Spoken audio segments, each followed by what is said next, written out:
Have you ever felt like you're living in a story where the lines between poetry and real life start to blur? Imagine falling for someone whose every word feels like a verse from your favorite love poem, until suddenly something shifts. What happens when the person you trust starts pulling away and you can't figure out why? Let me tell you about the unexpected twist that changed everything in my life. Hey, welcome to English Tone, where we dive into stories, share life lessons, and help you learn English through fun, relatable experiences. If you love emotional stories and want to improve your English while having a good time, you're in the right place. Let's see how this story unfolds. My name is Lucy, and I am 18 years old. I live in a lively yet cozy neighborhood in New York City, where the streets are always filled with energy, yet there's a certain warmth and charm to it. Our home is nestled on a quiet street lined with trees, a little haven amid the city's hustle and bustle. I come from a loving and supportive family. My parents have always believed in the power of education and creativity. My mom is a teacher, and she loves weaving life lessons into her stories, while my dad is an artist with a knack for turning ordinary things into something extraordinary. Their passion for learning and imagination deeply influenced me as I grew up. From a young age, they encouraged me to explore my interests, which led me to develop a deep love for books. I would spend hours in my room, immersed in stories of adventure, mystery, and love. Over time, my passion for literature grew, and when the time came to choose my path, it felt natural to pursue a degree in English literature. My days now revolve around books, poetry, and dreams. I spend hours reading classics, analyzing themes, and understanding how words can carry so much emotion and depth. My favorite pastime is diving into love poetry, from Shakespeare's sonnets to Keats' odes. These poems made me reflect on the beauty of human connections and emotions. Little did I know, those verses about love, longing, and heartbreak were not just beautiful words. They were shaping my understanding of relationships and emotions in ways I couldn't have imagined. They planted a seed in my heart, preparing me for a feeling I didn't see coming. Unknowingly, those poems began to influence my life when I met someone in my class who brought those emotions to life. This is where my story begins, with dreams inspired by poetry and a heart slowly discovering love for the first time. As a student of English literature, my days were filled with books, poetry, and endless discussions about the beauty of words. I often found myself lost in the works of Shakespeare, Keats, and Wordsworth. Each poem was like a window into a world of emotions, love, trust, longing, and even heartbreak. Their words painted pictures of a love so pure, so deep, that it felt almost magical. I often imagined what it would feel like to experience such a connection, a bond that seemed unbreakable. In one of our literature classes, as our professor passionately spoke about the themes in Keats' Ode to a Nightingale, my eyes wandered across the room. That's when I saw him, John. He was sitting a few rows ahead, his head slightly tilted, his pen moving as if he was capturing every word our professor said. John wasn't the kind of person who demanded attention through loud words or grand gestures. Instead, he had an aura of quiet confidence. He spoke only when he had something meaningful to say, and when he did, everyone listened. His voice was calm but filled with passion, especially when he talked about the themes of love and betrayal in poetry. He could take a simple verse and unravel its deepest meanings, leaving us all captivated. At first, I admired him from a distance. I would watch him during discussions, amazed by how effortlessly he connected ideas and expressed himself. He seemed to understand emotions in a way that resonated deeply with me. Slowly, admiration turned into curiosity. I began to notice the little things about him. How he always carried a worn-out notebook filled with scribbled notes. How he would smile faintly when he understood a complex metaphor, and how his eyes would light up when he spoke about literature. It wasn't long before I realized that my curiosity was growing into something deeper. I found myself thinking about him outside of class, wondering what his life was like beyond the world of poetry. I imagined what it would be like to talk to him, to share my own thoughts and feelings about the love and longing described in the verses we read. Unknowingly, my journey had begun, a journey that started with the words of poets, but was now shaping into a story of my own. Those poems about love and trust had planted a seed in my heart, and John became the son that nurtured it, making it grow into something I could no longer ignore. It all began with small moments that seemed insignificant at first. During class, I often found myself stealing glances at John. There was something about him that caught my attention, though I couldn't quite explain it at the time. Occasionally, our eyes would meet, and he would offer a soft smile that seemed to linger in my thoughts long after. After lectures, we would exchange polite words, simple greetings, casual comments. But even those brief interactions carried a kind of magic. John had a natural way of making people feel important. He listened as if every word you said mattered. His warm smile could brighten the dullest day, and his calm presence had a comforting effect. I didn't know why, but I felt drawn to him. At first, I thought it was admiration, but over time, my feelings began to deepen into something more. One day, everything changed. Our professor assigned us to work together on a group project. My heart raced at the thought of spending more time with him outside the classroom. As we began working together, I discovered a new side of John. He was not just intelligent, but also kind, funny, and thoughtful. He made even the most boring tasks enjoyable, and I found myself looking forward to every meeting. The more time we spent together, the closer we became. Our conversations went far beyond the project. We talked about poetry, dissecting the works of great writers like Shakespeare and Keats. He shared his thoughts about love and life, and I listened intently, amazed by his perspective. Slowly, our discussions became more personal.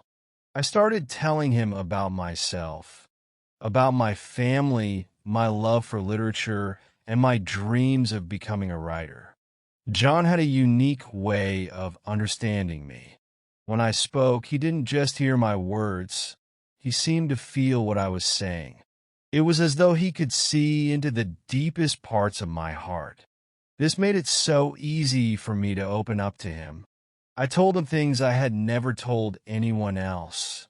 I trusted him with my secrets, my fears, and even my insecurities. Day by day, my feelings for him grew stronger. It was in the little things, how he always remembered the small details I shared, how he looked at me with kindness, and how he made me laugh even when I felt low. I found myself waiting for the moments we would spend together, and when we were apart, I would replay our conversations in my mind. I didn't realize it at first, but I was falling deeply in love with him. He became more than just a classmate or a friend. He became a part of my world, a part of my thoughts and dreams. I felt safe with him as though nothing could go wrong when he was around.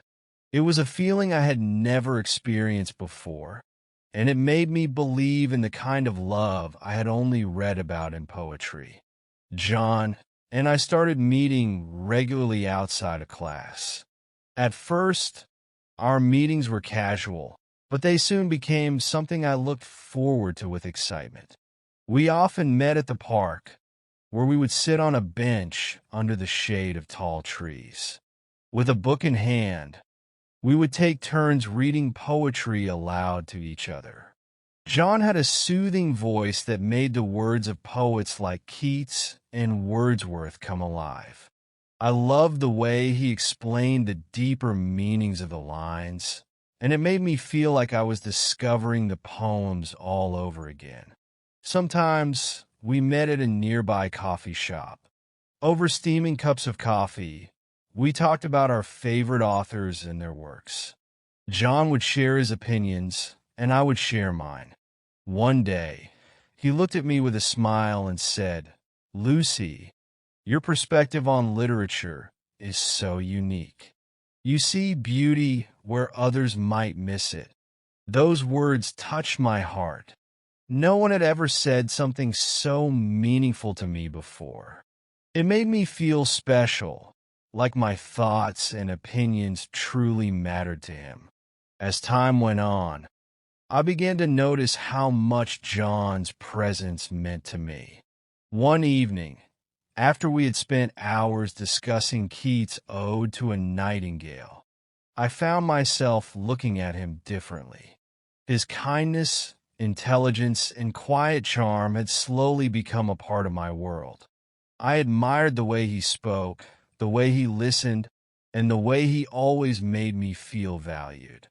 That evening, as we walked back from the park, I realized something important. I didn't just enjoy John's company or admire him as a classmate. My feelings for him had grown much deeper.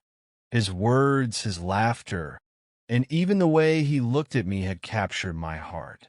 I knew then that I loved him, not just for who he was, but for the way he made me feel, understood, cared for, and truly alive. From that moment on, I couldn't imagine my life without him. Our growing connection felt like the beginning of a beautiful story, one that I hoped would never end. Love has a way of making us feel open and exposed, and I was no different. I trusted John with everything that mattered to me. He was the person I could talk to when I felt sad or scared. Whenever I was worried about a big exam or a problem in life, he was always there. He would listen to me without judgment. When I was feeling down, his kind words would help me feel better. It was like he had the power to calm all my fears just by being there. As time passed, our friendship turned into something deeper. We didn't just talk about school or simple things anymore. We started to talk about our dreams and our goals. We shared our hopes for the future. We laughed about silly things, but we also shared our worries. It felt natural to open up to John. I allowed myself to trust him completely. I didn't keep secrets from him. I told him everything, my thoughts, my fears, and my dreams. I felt like he understood me in a way no one else could. I had never shared so much with anyone before. It felt strange at first, but then it felt right. It was like I had finally found someone who accepted me for who I was. For the first time, I felt like I could be myself without hiding anything. John knew everything about me, my strengths and my weaknesses, and he didn't judge me. He made me feel that it was okay to be vulnerable. I wasn't afraid to show him the parts of myself that I usually kept hidden from others. With John, I felt safe. I felt loved in a way that made me feel like I didn't need to be perfect. I could just be me, and that was enough. In our relationship, I learned that trusting someone with your heart is not easy, but when you find the right person, it can make you feel stronger. It was through this trust that our bond grew even deeper. It was a trust built on understanding, patience, and care. And with it, I felt braver, knowing that no matter what happened, I had someone who would always be there for me. As time went by, I started to notice small changes in John. At first, they were hard to spot, but slowly I could tell something was different. When we talked, he didn't seem as interested as before.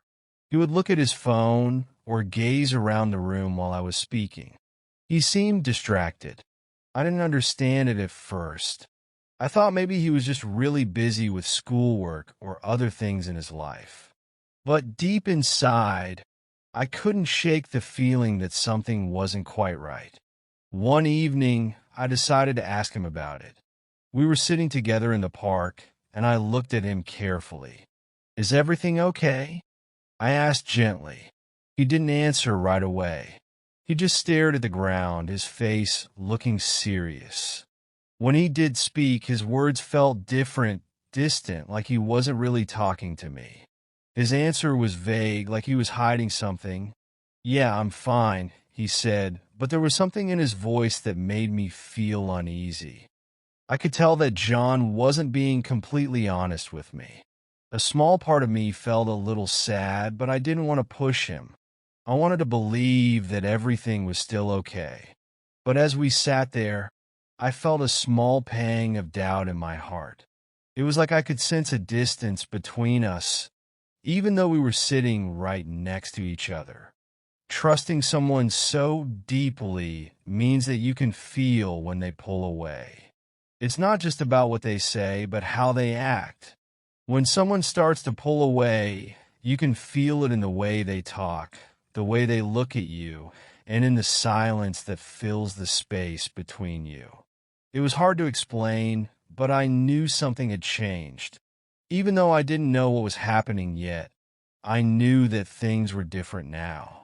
The trust one had felt so strongly before was starting to feel uncertain. And that made me feel unsure too. Something was wrong, but I couldn't figure out what it was. As time went on, I learned some important lessons from my relationship with John. His growing distance made me realize something I hadn't thought about before. Love isn't just about how much you care for someone. It's also about staying true to yourself. At first, I had only focused on how happy I was when I was with John. But as things changed, I began to see that love should be about trust and effort from both people, not just one person giving everything. I realized that while it's wonderful to love someone, it's also important to love yourself. It's easy to lose yourself when you care deeply about someone, but I learned that I had to take care of myself too. I couldn't forget who I was just to make someone else happy. I needed to remember my own feelings, dreams, and goals.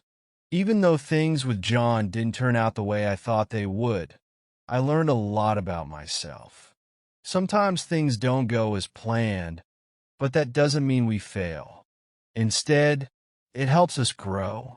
I understood that love is a beautiful thing, but it's also important to find balance in a relationship. Both people should work together and care for each other equally. If one person isn't putting in the effort, it's important to take a step back and think about what's best for you. Through all of this, I learned that true love doesn't just make you happy, it also helps you grow as a person. It teaches you to trust, be kind, and never forget to value yourself. This story of Lucy and John shows us that love can be a powerful force, but it also comes with challenges. Through their journey, Lucy discovered her strength, her worth, and the true meaning of love. Thank you for watching this story on English Tone. If you enjoyed it, please like, share, comment, and subscribe to our channel. Stay tuned for more engaging stories and lessons to help you learn English in a fun way. Don't miss the next video. It has an inspiring twist you won't want to miss.